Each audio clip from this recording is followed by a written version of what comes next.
26 साल की उम्र में हम जहाँ शादी करने की सोचते हैं, गर्लफ्रेंड्स बनाते, अपनी लाइफ एंजॉय करने की सोचते, या एक नौकरी करते हैं या सरकारी नौकरी की तैयारी करते हैं। अगर ज़्यादा से ज़्यादा ही हुआ तो अगर कोई व्यक्ति कमा भी रहा है तो 50-60 हज़ार या 1 लाख तक। लेकिन आज के ज़माने में भी एक बिना पढ़ा लिखा इंसान जो सिर्फ 8वीं पास हो वो करोड़ों रुपए कमा सकता है। जी हाँ, ये ऐसा हो सकता है। तो आज हम बात करने वाले हैं ऐसे ही एक बिलियनर इंसान से या बिलियनर इंसान की। वो है बागेश्वर धाम सरकार वाले धीरेन्द्र कृष्ण शास्त्री, जिन्हें आज बागेश्वर बाबा के नाम से भी जाना जाता है। सो हेलो दोस्तों, मैं हूं नंदिनी और आप देख रहे हैं आशा की किरण। बागेश्वर बाबा ये अपने आप में ही इतने ज़्यादा कंट्रोवर्सी क्रिएट कर देते हैं हर बार, या कुछ ऐसी बातें बोल देते कि ये हमेशा चर्चा के विषय बन जाती है। इनकी बातें लोगों को बहुत ज़्यादा भावुक कर देती है, इनकी हंसी लोगों को बहुत पसंद आती है और इनका पर्ची निकालने वाला अंदाज ये तो लोगों को बहुत ही ज़्यादा पसंद आता है। धीरेन्द्र कृष्ण शास्त्री की बात की जाए तो इनका बचपन बहुत ही ज़्यादा गरीबी में बीता है। इनका बचपन इनके 2 भाई बहन हैं और ये घर में दूसरे नंबर पे है। इनसे एक बड़े भाई हैं। इनकी माता पिता की बात की जाए तो इनकी माँ गृहिणी है और इनके पिता एक किसान हैं। इनका जन्म मध्य प्रदेश के छतरपुर में गढ़ा जिले में हुआ है। इनकी स्कूल पढ़ाई भी वहीं पे हुई है। इन्होंने 8वीं तक की शिक्षा वहाँ से स्कूल से ली। उसके बाद इन्होंने क्योंकि इनके पास पैसे नहीं थे, कुछ नहीं थे, इनके पिता एक किसान थे, तो इनकी इतनी आमदनी भी नहीं रहती थी कि ये अपने घर का खर्चा चला सके।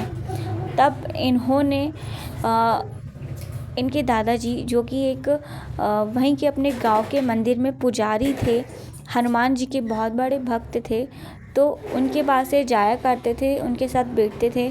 तो इनके मन में भी उठी ललक कि मैं भी भगवान की सेवा करूँगा और भगवान के साथ ही रहूँगा। तब इन्होंने अपने दादाजी के साथ में यहाँ जाया करते थे मंदिर और वहाँ पर प्रवचन दिया करते थे। माना जाता है कि इन्होंने 13 वर्ष की उम्र में प्रवचन दिया था अपने दादाजी के साथ में जाकर। तो इनके प्रवचन लोगों को भले ही समझ में नहीं आते थे, पर इनका अंदाज लोगों को पसंद आता था। धीरेन्द्र कृष्ण शास्त्री धीरे धीरे बड़े हो रहे थे। उनकी स्कूल की पढ़ाई भी वो कर रहे थे। उनके जैसे जैसे पैसे आते थे वहाँ अपने दादाजी के साथ में विद्यापीठ पे जाया करते थे, दूसरे गांव में जाकर प्रवचन करते थे। उससे जितने भी पैसे आते थे वो अपने उससे पढ़ाई भी कर रहे थे। उन्होंने छतरपुर ज़िले से ग्रेजुएशन कंप्लीट किया। उसके बाद इनका मन क्योंकि बहुत ज़्यादा भक्ति भाव से जुड़ चुका था, तो इन्होंने यही डिसाइड किया कि मैं आगे चल के यही काम करूँगा या भगवान के संपर्क में रहूँगा।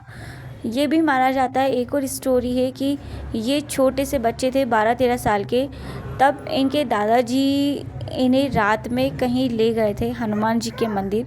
तब उनके दादाजी ने उनसे कहा था कि बेटा तुम यहाँ थोड़ी देर बैठे रहो, भगवान आएंगे, खुद प्रकट होंगे और तुम्हें अपनी शक्तियाँ देंगे।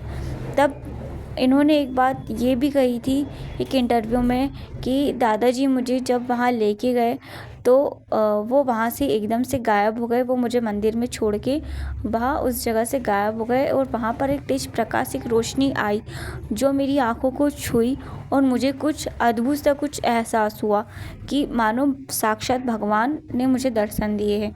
तो ये वाली स्टोरी भी इन्होंने एक इंटरव्यू में बताई थी और इसी कहानी को वह सच मानते हैं। शायद इसी कारण आज वह इतनी तरक्की कर रहे हैं या उनके साथ भगवान का आशीर्वाद बना हुआ है। बागेश्वर बाबा की बात की जाए तो इनके ऊपर भगवान का साक्षात कहा जाता है कि इनके ऊपर भगवान का आशीर्वाद साक्षात बना रहता है और उनके साथ उनकी शक्तियाँ चलती हैं। कुछ लोगों का ये भी मानना है कि बागेश्वर सरकार जो लोगों की पर्ची निकालते हैं, लोगों का भूत भविष्य वर्तमान बता देते हैं, वे सब इसी की महिमा है, हनुमान जी की ही महिमा है जो उन्हें अपने दादाजी से आशीर्वाद के रूप में मिली हैं। इनकी आमदनी की बात की जाए तो इनकी आमदनी अभी के हिसाब से वो एक प्रवचन का ही या एक कथा का ही लाखों रुपए चार्ज करते हैं। इनके यूट्यूब चैनल्स भी है। उसके बाद ये बहुत सारे चैनलों पे जाते हैं इंटरव्यू देने के लिए। इतनी सारी कंट्रोवर्सी होती है तो वहाँ से भी इनको पैसे आ जाते हैं और ये आज नेशनल ही नहीं इंटरनेशनल लेवल पर भी अपनी कथा सुना चुके हैं और सुना रहे हैं। अभी कुछ ही दिनों पहले वो ऑस्ट्रेलिया गए थे, अफ्रीका भी गए थे, लंदन भी गए थे, अमेरिका में भी उन्होंने की है और वह जाते रहते हैं, जिससे कि बहुत सारी चीज़ें चर्चा का विषय बन गई थी। इनका पहनावा भी बहुत ज़्यादा चर्चा का विषय बन गया था, जो बहुत ज़्यादा ट्रोल भी हुए थे। ये हर बार किसी न किसी बयानबाजी को लेकर चर्चा में आ जाते हैं और किसी न किसी कारण से चर्चा में आ ही जाते हैं, क्योंकि इनकी उम्र महज 26 साल है और कुछ दिनों पहले इनकी शादी को लेकर भी चर्चाएं उठी थी जया किशोरी के साथ में। और ये क्योंकि हर साल कन्या विवाह योजना कराते हैं अपने छतरपुर ज़िले में, जहाँ पर उनके विद्यापीठ है, वहाँ पर हर साल कम से कम जब शुरुआत हुई थी कन्या विवाह योजना की तो वहाँ पे 103 लड़कियों का विवाह हुआ था और उनको पूरे सम्मान के साथ, पूरे दहेज के साथ और पूरी सुख सुविधाओं के साथ उनकी शादी की गई थी। और ये हर साल इन लड़कियों की गिनती बढ़ती गई थी और आज भी ये योजना चालू है। तो इनके हाथ पूरी तरीके से मतलब भगवान की ओर समर्पित भी है और लोगों की मदद के लिए भी खुले हुए हैं। और यहाँ वहाँ पर बहुत सारे आश्रम, इनका आश्रम बना हुआ है छतरपुर में, बहुत बड़ा मंदिर भी बना हुआ है बागेश्वर सरकार का, वो भी चलाते हैं, जहाँ पर अन्नपूर्णा रसोई चली जाती है। अन्नपूर्णा रसोई में बहुत सारे लोग भक्त आते हैं, जहाँ पर दिन रात खाना बनता है और हज़ारों लोग खाना खाते हैं। और बहुत सारी ऐसी NGO से भी जुड़े हैं जो लोगों की मदद करता है, गरीब बच्चों की, महिलाओं की, तो उनमें भी ये ट्रस्ट में पैसे दान करते हैं।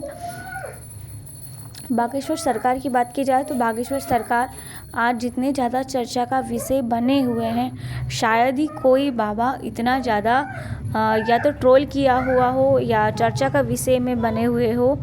बागेश्वर बाबा हम सभी को बहुत ही ज़्यादा प्यारे हैं। आप लोगों का इसमें क्या कहना है वीडियो में कमेंट में प्लीज़ बताइएगा। और वीडियो पसंद आई तो वीडियो को लाइक करिएगा, शेयर करिएगा। चैनल को अगर अभी तक सब्सक्राइब नहीं कर रहे हो तो सब्सक्राइब भी कर लीजिएगा। वो कमेंट में जय बागेश्वर सरकार लिखना ना भूलिएगा। मिलते हैं नेक्स्ट वीडियो में, तब तक के लिए जय बालाजी सरकार।